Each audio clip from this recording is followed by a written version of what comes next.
Luz y tinieblas.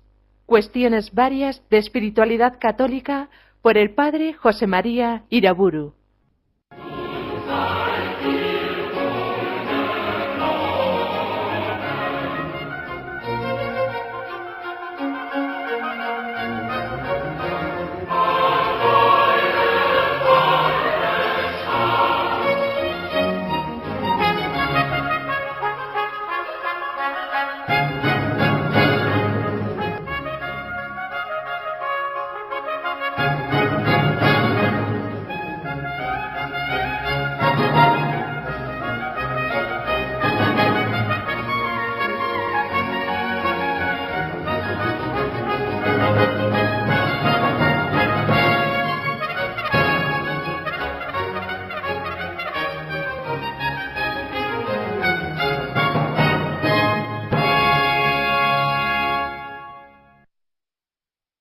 En el nombre del Padre, del Hijo y del Espíritu Santo.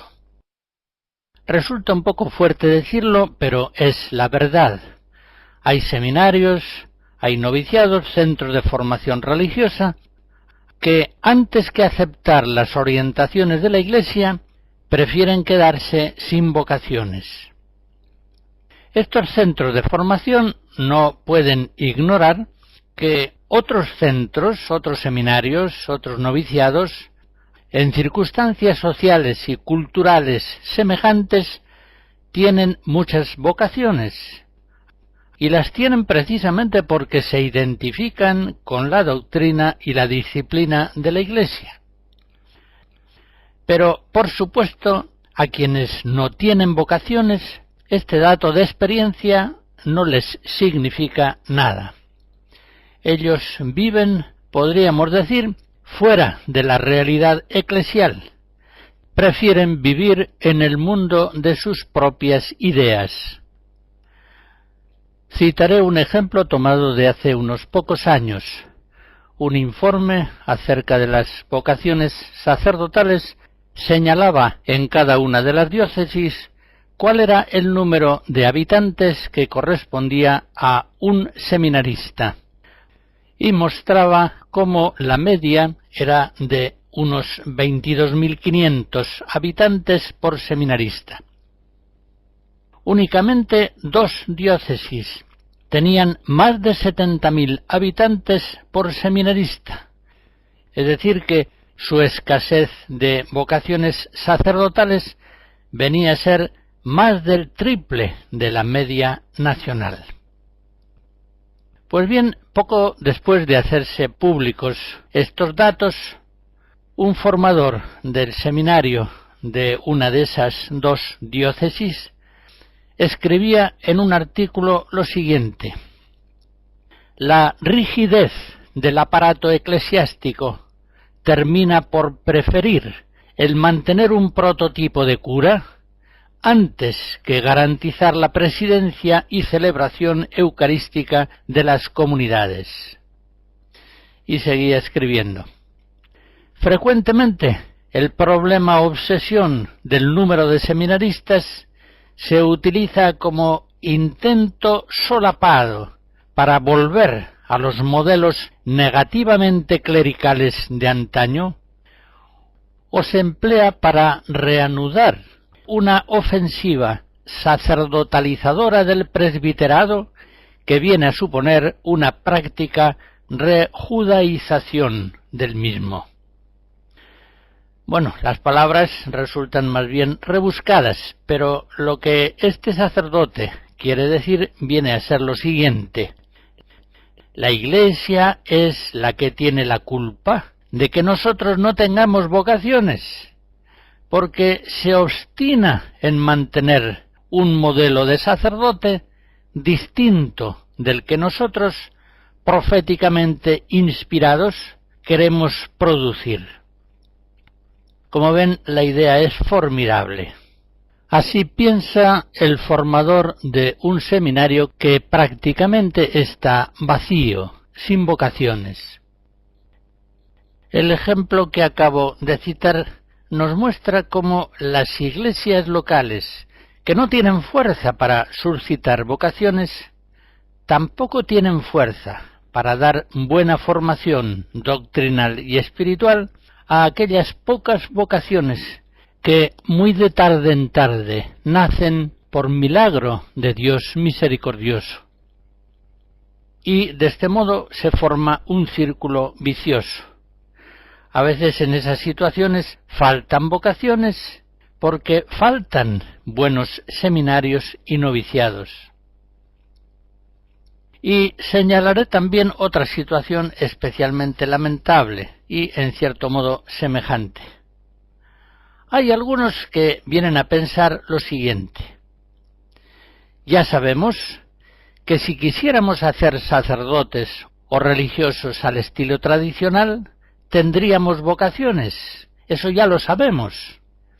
Y vemos que en algunos seminarios y congregaciones religiosas que lo intentan, tienen vocaciones. Pero también sabemos que eso sería un paso atrás inadmisible en el dinamismo progresivo de la vida de la Iglesia. Antes de llegar a eso, preferimos no tener vocaciones. Como se ve, partiendo de ese planteamiento, ellos persisten en procurar en su pastoral vocacional y en sus seminarios, noviciados, centros de formación, un modelo de sacerdote y religioso que es abiertamente diverso y por tanto contrario del que la Iglesia quiere y promueve. Y el hecho de que, como consecuencia, persista en ellos una extremada escasez de vocaciones no les produce angustia, sino que en cierto modo les alegra incluso, porque vienen a pensar que una carencia de vocaciones suficientemente prolongada obligará por fin a la Iglesia a cambiar su modelo de sacerdote o religioso y a aceptar, piensan ellos, el que nosotros hoy propugnamos proféticamente. Ya comprenden ustedes que quienes así piensan y así actúan están echando un pulso a la Iglesia y a nuestro Señor Jesucristo, que la gobierna a través de los pastores sagrados. Todas estas nieblas se disipan con la luz de una verdad muy sencilla. Miren ustedes, es nuestro Señor Jesucristo quien da la gracia de las vocaciones, es Él quien llama a los que quiere. Y es normal que nuestro Señor Jesucristo suscite vocaciones sacerdotales y religiosas allí donde se configuran al modo que Él quiere. Y es igualmente comprensible que nos suscite vocaciones allí donde pretenden configurarlas en modos contrarios a su voluntad. Tendrán que reconocerme que la lógica teológica de este planteamiento es inexpugnable. Por otra parte, tendrán también que reconocerme que sabemos perfectamente cómo quiere Cristo que sean sus sacerdotes y sus religiosos. La voluntad de Jesucristo no permanece oculta, sino que se manifiesta suficientemente en la tradición y en el magisterio apostólico. Un magisterio apostólico que se formula muy concretamente en las disposiciones tanto de la congregación de seminarios como en la de los religiosos. Si nosotros somos fieles a esa voluntad de Cristo, a esa voluntad de la Iglesia, ciertamente lograremos un reflorecimiento de vocaciones sacerdotales y religiosas.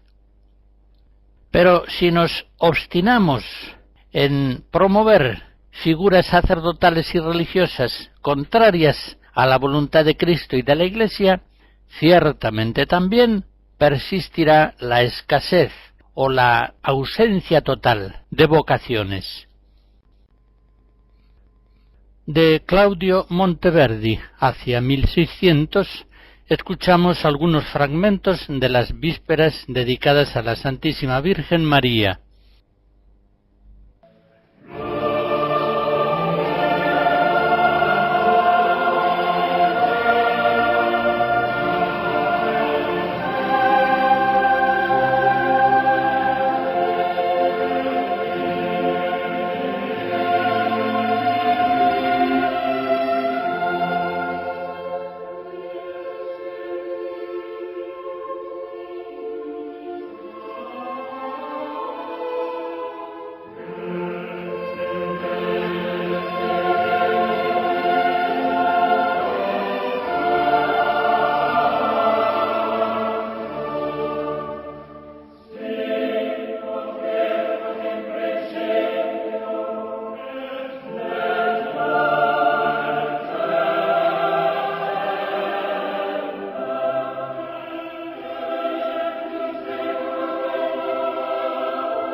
No es fácil de entender la obstinación de algunas diócesis, de algunas familias religiosas, en ciertos errores doctrinales o abusos disciplinares que son la causa principal de la falta de vocaciones. Es como si hubieran perdido el instinto de conservación. Se muestran incapaces de someter a un sereno discernimiento las doctrinas teológicas y espirituales que les han conducido a la situación agónica, terminal, en que se encuentran. Eso hace pensar en algunos enfermos que, en las fases más graves de su mal, pierden el instinto de conservación, se arrancan los tubos a los que están conectados para seguir con vida, rechazan las medicinas que les podrían curar, o al menos aliviar, y realizan movimientos bruscos sin sentido, completamente inútiles y no pocas veces perjudiciales. La capacidad de resolver un problema radica, en primer lugar, en reconocer su existencia y, en segundo lugar, en averiguar las causas que lo están produciendo. Es normal, por ejemplo, que en una carretera haya de vez en cuando algún accidente, pero si en una cierta carretera hay accidentes con gran frecuencia, habrá que decidirse a examinarla, procurando descubrir los posibles fallos de trazado y construcción que expliquen tantos accidentes. Es normal que alguna vez se produzcan intoxicaciones por la comida, pero si casi todos los que han ingerido un cierto alimento se han puesto enfermos, ¿no habrá que analizarlo y retirarlo del consumo? Viniendo a nuestro asunto, ¿qué planteamientos doctrinales y disciplinares han prevalecido en una iglesia local, en una familia religiosa, durante los últimos decenios, para que en ellas se haya reducido el número de vocaciones a una décima parte? Hacerse esta pregunta con ánimo sincero de hallar las causas para modificarlas y reorientar la dinámica de sus efectos, supone un pesimismo perjudicial. ¿Es acaso una curiosidad morbosa? No hay conocimiento científico de un fenómeno cuando se ignoran completamente sus causas, ni hay tampoco posibilidad alguna de modificar los efectos. Por eso digo que produce una gran perplejidad la torpeza con que ciertas iglesias locales y familias religiosas enfrentan su carencia casi total de vocaciones y consiguientemente impulsan unas campañas vocacionales que ignoran por completo las causas doctrinales y disciplinares del fenómeno que quieren superar. Aunque bien pensado, no es tan extraño que esto suceda.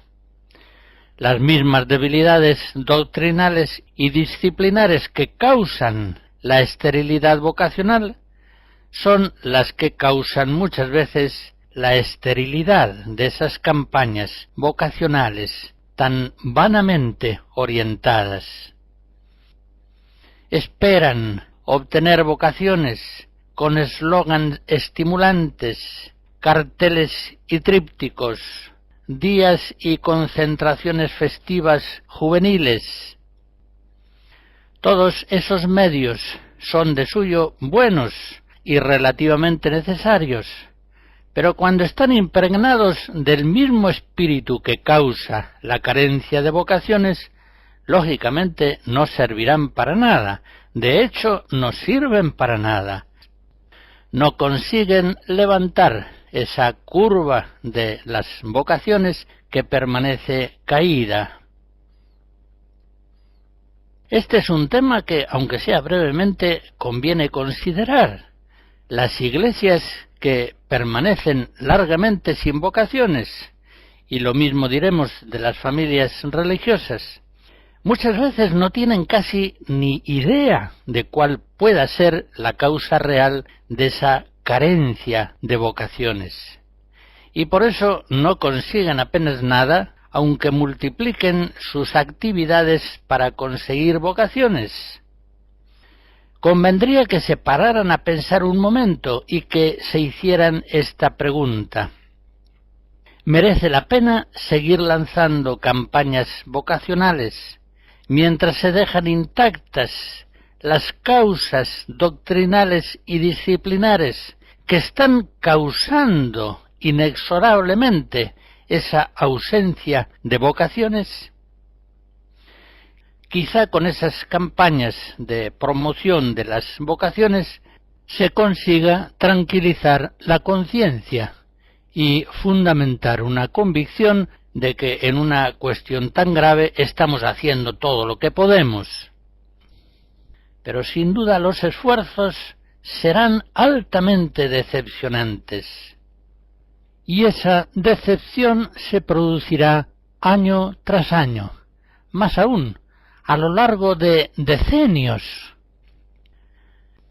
Sencillamente, mientras en las librerías de una diócesis o de una institución religiosa se difunda mezcladamente literatura ortodoxa y heterodoxa, mientras en un seminario o noviciado haya profesores que enseñen contra la doctrina católica, que ironicen sobre el catecismo de la Iglesia, mientras en esos mismos medios se ignore sistemáticamente la dimensión soteriológica de la Iglesia, la posibilidad de una salvación o de una condenación eterna, mientras se niegue, al menos en formas implícitas, la existencia del purgatorio, mientras se falsifique impunemente la historia, acusando al pasado y a la Iglesia de todos los males presentes, al mismo tiempo que se glorifica el mundo moderno, nacido de la Ilustración, y se ignoran o se minimizan los horrores en que ha venido a dar, mientras en no pocas parroquias venga a eliminarse prácticamente el sacramento de la penitencia, sustituyéndolo por absoluciones colectivas o por ciertas ficciones ceremoniales, mientras de modo generalizado y sin apenas resistencias se impugne allí el modelo de presbítero o de religioso que la Iglesia enseña y manda, y se arrincone incluso a quienes encarnan ese modelo en esas iglesias diocesanas, en esas familias religiosas, no es posible que haya vocaciones, por muchos secretariados y comisiones de promoción vocacional que se establezcan, por perfecta que sea la organización de campañas y de días especiales, por sincero, esforzado y bien intencionado que sea el trabajo de las personas. Es inútil. No consiguen vocaciones. Por el contrario, cuando una iglesia o familia religiosa, aunque sea con grandes sufrimientos y persecuciones, guarda fielmente la palabra de Dios y el testimonio de Jesús, Apocalipsis 1, cuando en sus seminarios y noviciados, catequesis y librerías se difunde únicamente la fe católica ortodoxa, cuando esa diócesis o familia religiosa impide eficazmente que con abusos habituales se cometan sacrilegios en la Eucaristía y en los sacramentos, especialmente el de la penitencia, allí donde se acepta con humildad lo que la Iglesia enseña o dispone, allí, en esos medios diocesanos o religiosos, ciertamente hay vocaciones. Dios las suscita, existan o no secretariados, comisiones y campañas.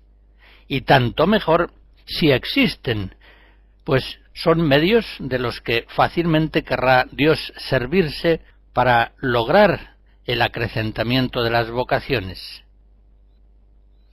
Pero entendamos claramente que no se puede tener todo al mismo tiempo. Si una iglesia quiere tener una imagen moderna, liberal, permisiva, si desea contar así con el respeto del mundo y el aprecio de otras iglesias que llevan ese mismo aire, conseguirá efectivamente tener ese respeto del mundo y de las hermanas iglesias liberales, pero no tendrá vocaciones. Y si de verdad quiere tener vocaciones, tendrá que recuperar una fidelidad martirial en doctrina y disciplina, una fidelidad que le hará perder en buena parte su prestigio ante el mundo secular y ante otras iglesias hermanas. Pues bien, es cuestión de elegir. No se puede tener todo al mismo tiempo.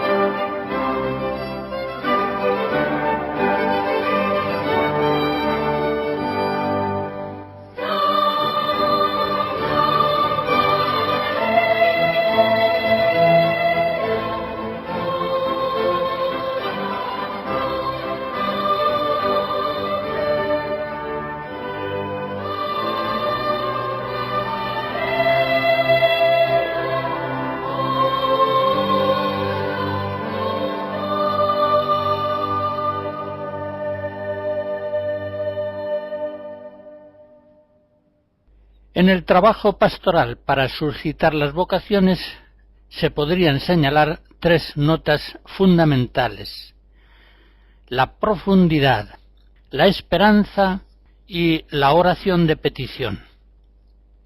En primer lugar, como digo, ha de ser un trabajo pastoral realizado con profundidad. Miremos el ejemplo de la vida de Cristo, donde su solicitud pastoral irradiaba en forma de círculos concéntricos.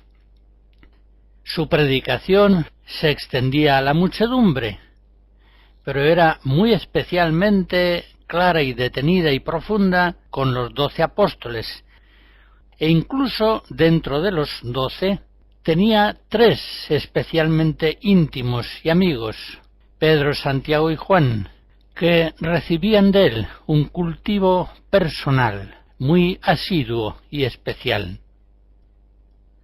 Pues bien, siguiendo el ejemplo de Cristo, la pastoral vocacional ha de cultivar también la fe de los niños y de los jóvenes, podríamos decir como en círculos concéntricos.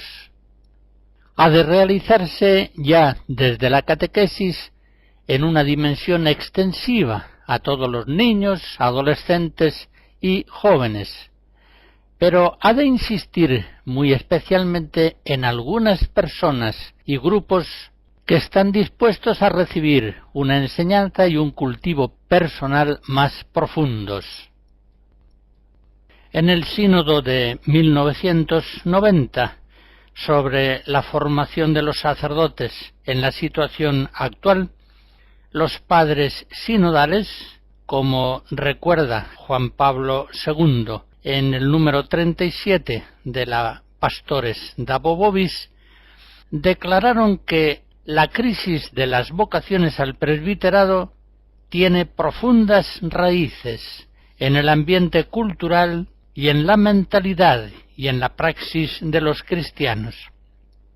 De aquí la urgencia de que la pastoral vocacional de la Iglesia se dirija decididamente hacia la reconstrucción de la mentalidad cristiana, tal como la crea y sostiene la fe católica.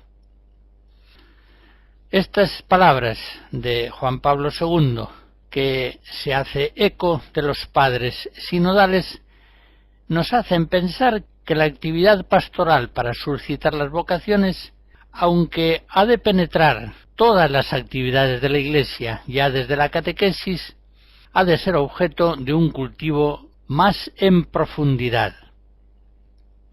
La pastoral vocacional parece que ha de ser más bien intensiva, aunque por supuesto no prescinda de algunas acciones extensivas dirigidas a los jóvenes en general, que sin duda son convenientes.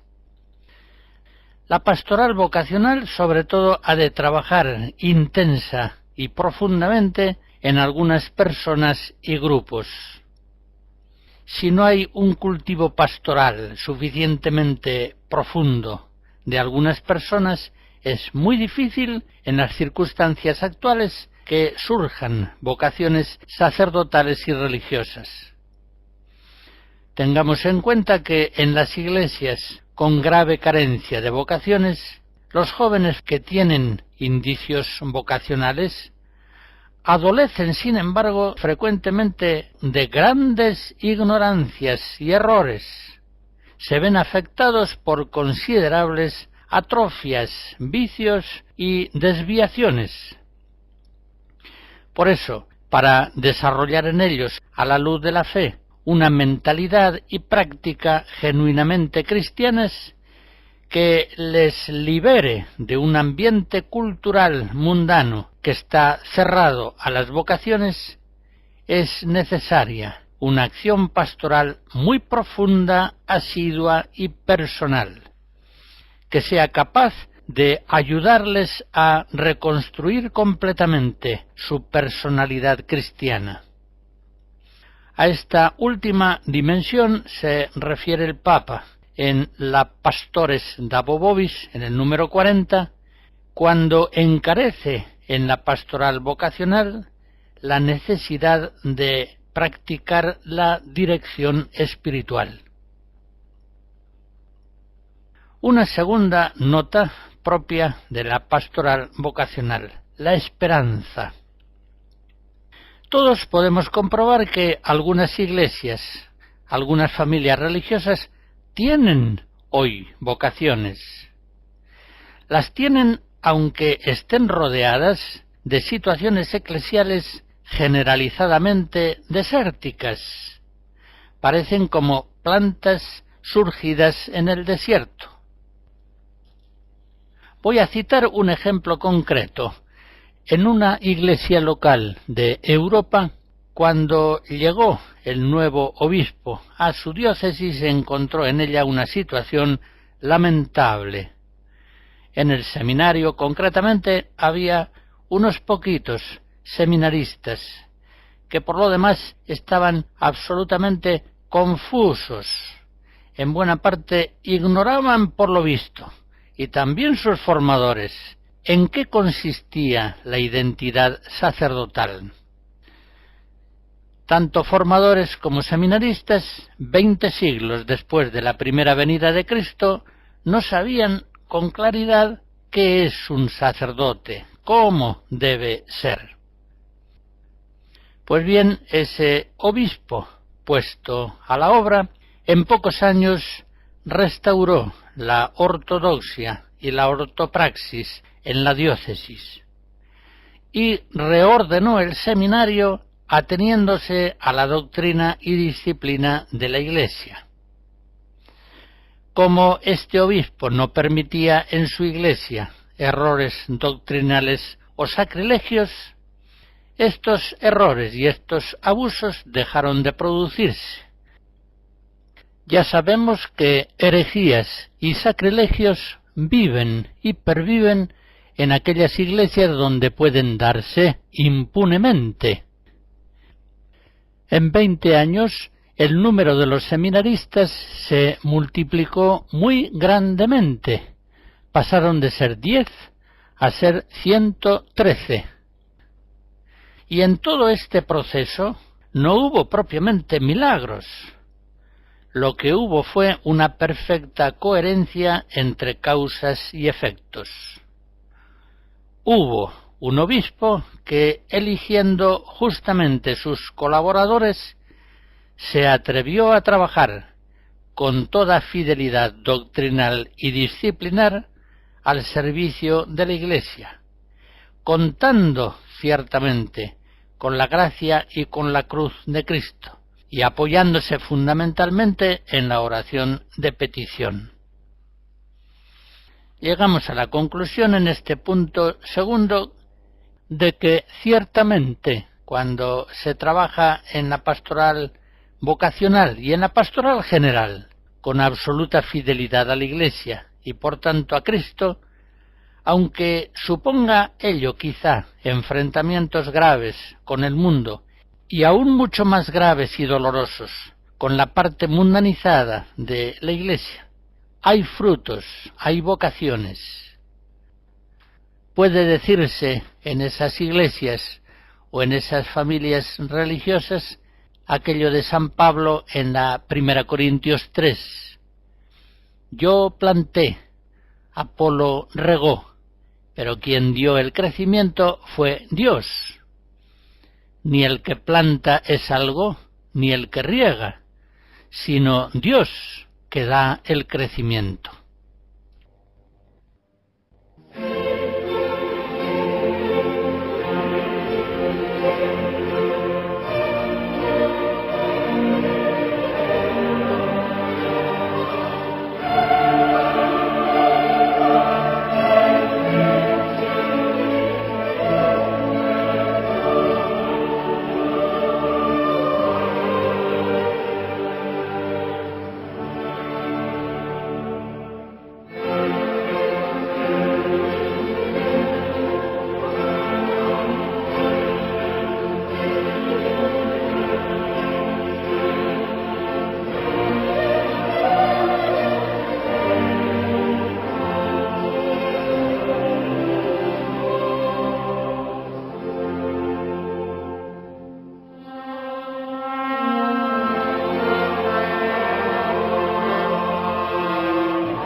En tercer lugar, procuremos conseguir de la misericordia de Dios vocaciones sacerdotales y religiosas con mucha y con muy humilde oración de petición. Nuestro Señor Jesucristo quiere, nos manda que pidamos al Padre todo lo que necesitamos. y que lo pidamos en su nombre, de tal modo que al pedir en su nombre quede asegurada la eficacia de nuestras súplicas. Y concretamente nos manda Cristo pedir por las vocaciones. Él sabe bien que son escasas, que no están proporcionadas en número a la magnitud del campo de la humanidad.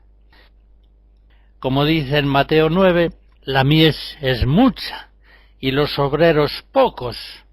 Pedid, pues, al dueño de la mies que envíe obreros a su mies. El dueño de la mies es el único que con su misericordia omnipotente puede suscitar entre los fieles cristianos aquel número que en su providencia es conveniente para la conservación y el acrecentamiento de su reino entre los hombres. Los empeños pastorales, por tanto, en favor de las vocaciones, habrán de centrarse siempre en las campañas de oración por las vocaciones. Ya vemos que esta es una voluntad explícita de Jesucristo.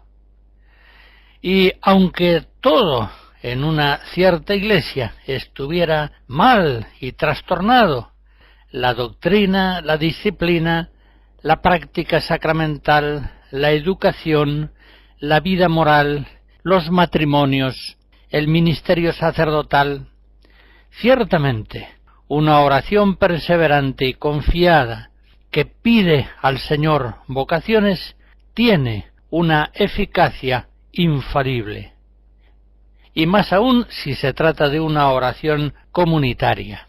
Jesús en Mateo 18 nos asegura que si 2 de vosotros conviniereis sobre la tierra en pedir cualquier cosa, os lo otorgará mi Padre que está en los cielos. Esta palabra de Cristo, como todas sus palabras, es verdadera y no puede fallar.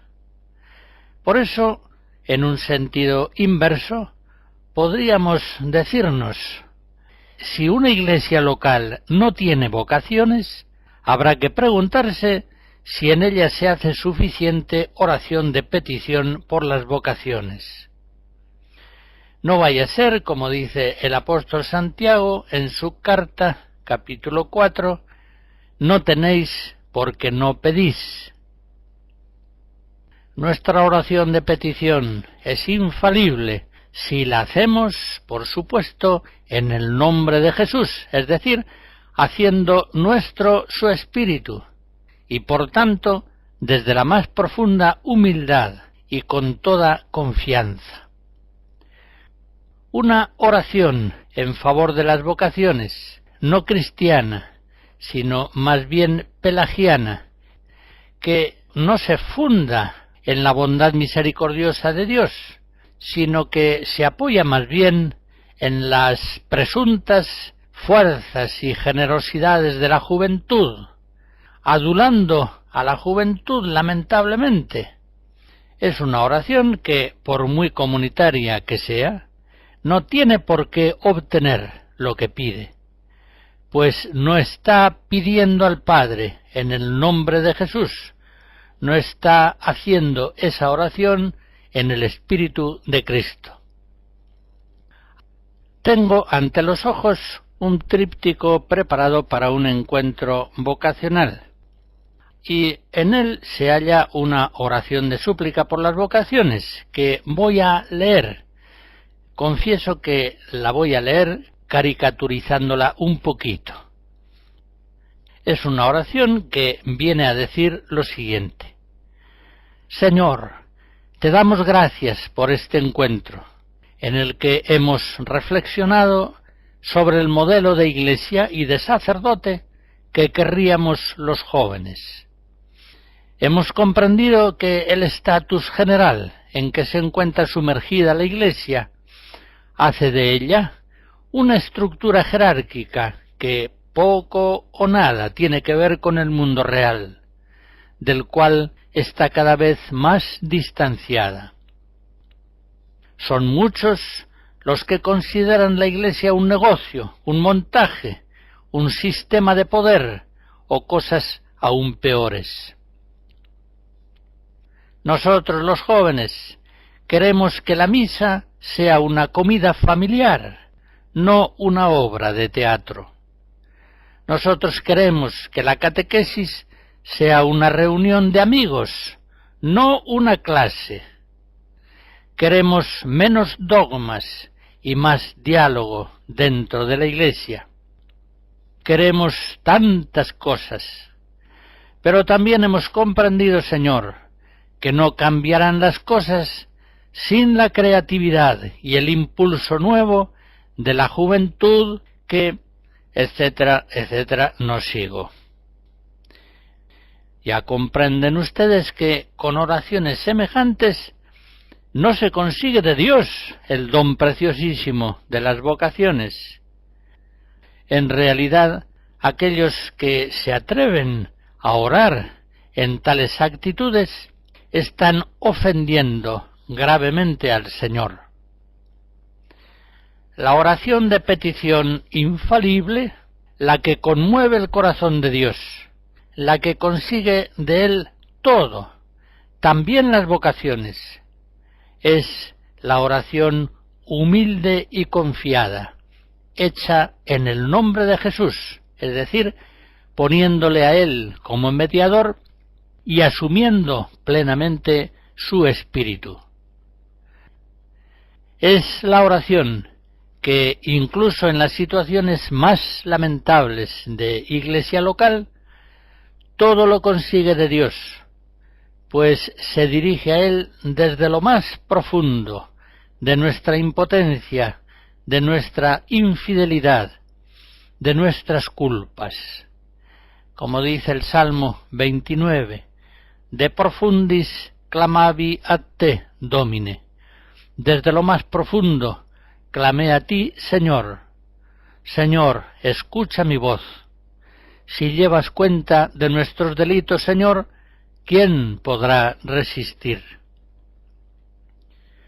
Verdaderamente que tenemos preciosos modelos bíblicos y litúrgicos para alzar a Dios misericordioso nuestra oración por las vocaciones. Voy a imaginar una oración comunitaria por las vocaciones tomando como modelo básico el himno que encontramos en la profecía de Daniel en el capítulo 3.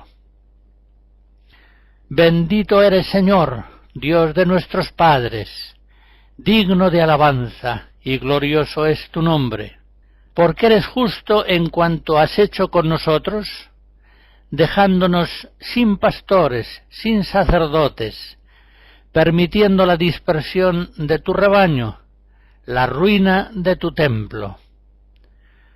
Reconocemos que todas tus obras son verdad, y son rectos tus caminos, y justos todos tus juicios. Hemos pecado, apartándonos de ti, y en todo hemos delinquido.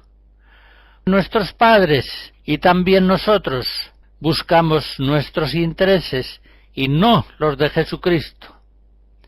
Y tanto ellos como nosotros hemos abandonado la Eucaristía, hemos despreciado tu palabra, nos hemos privado voluntariamente del cuerpo y de la sangre de tu único Hijo, nuestro Salvador Jesucristo. Y por eso ahora nos vemos sin vocaciones sacerdotales y religiosas, sin matrimonios que respeten verdaderamente la sacralidad de su unión conyugal y hagan de su hogar un templo doméstico. Señor, por el honor de tu nombre, te pedimos ahora que no nos desampares para siempre, que no rompas tu alianza, que no apartes de nosotros tu misericordia. Congréganos de nuevo en tu rebaño. Atrae a los que se han alejado. Suscita para congregar tu rebaño pastores santos. Haznos dignos de entrar a tu servicio, pues ciertamente no lo somos. Danos para ello un corazón nuevo y vence nuestras voluntades rebeldes con la fuerza misericordiosa y omnipotente de tu gracia.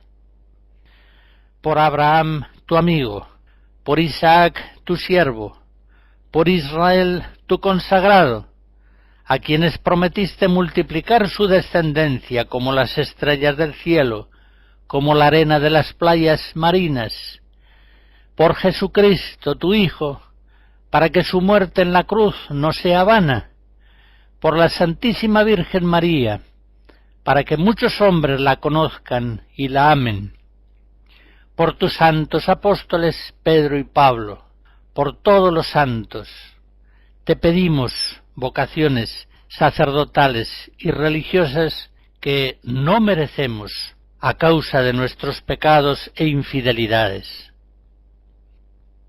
Señor, ahora somos el más pequeño de todos los pueblos. Estamos humillados por toda la tierra a causa de nuestros pecados.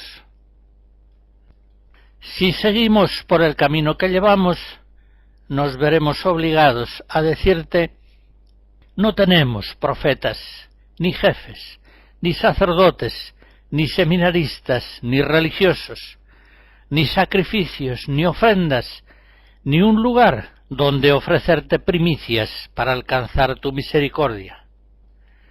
Por eso, Señor, acepta nuestro corazón contrito y nuestro espíritu humilde. Danos un corazón nuevo, que no esté fascinado por el mundo visible, sino enamorado de ti. Danos un corazón que no piense tanto en sí mismo como en tu gloria y en el bien temporal y eterno de todos los hombres. Llámanos y danos tu gracia para que podamos oírte y para que seamos capaces de aceptar tu llamada y de entregarte nuestras vidas incondicionalmente en la forma que tú quieras. Que este sea hoy nuestro sacrificio y que sea agradable en tu presencia, porque los que en ti confían no quedan defraudados. Una oración por las vocaciones como esta que acabo de realizar sobre la trama de Daniel 3 es una oración que expresa, como dice el Salmo 50, un corazón quebrantado y humillado. Expresa una confianza que se alza a Dios desde lo más profundo de la condición humana y pecadora. Es una oración de infalible eficacia suplicante, porque Dios resiste a los soberbios, pero da su gracia a los humildes. Oraciones por las vocaciones sacerdotales y religiosas, inspiradas por un espíritu semejante al que acabo de describir. Oraciones celebradas una y otra vez, frecuentemente, cada mes, cada semana, con la perseverancia propia de la oración cristiana, y si es posible, oraciones presididas por el obispo y realizadas ante el Santísimo Sacramento, no pueden ser desoídas por el corazón de Cristo. Él tendrá compasión de su Iglesia, de su amada esposa, y le concederá las vocaciones sacerdotales y religiosas que necesita para conservarse en vida y para crecer en santidad.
todos los que trabajan en pastoral vocacional deben evitar como una peste adular a la juventud, como si elogiando sus presuntas virtudes de sinceridad, generosidad, fuerza y creatividad fueran así a ganarla mejor para Cristo. A Cristo no se llega sino por el camino de la humildad, que es el camino de la verdad. Y la verdad es que los jóvenes, lo mismo que los adultos, son hijos de Eva. Están asediados por 1000 tentaciones internas y externas. Son simplemente hombres pecadores, necesitados de una salvación que Dios les concede por la gracia de Cristo.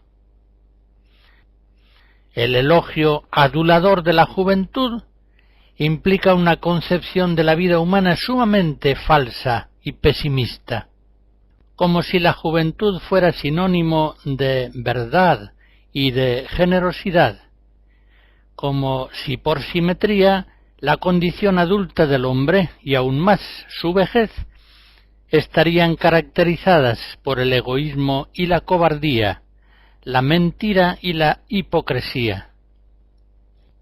Pero esto significa que el hombre, al paso de los años, va perdiendo los valores propios de la juventud y va empeorándose más y más. No es esa la verdad. Y la pastoral vocacional, como todas las actividades de la Iglesia, deben fundamentarse en la verdad. Con esta conferencia termino la serie que he dedicado al tema de las vocaciones. La bendición de Dios Todopoderoso, Padre, Hijo y Espíritu Santo, descienda sobre ustedes y les guarde siempre. Amén.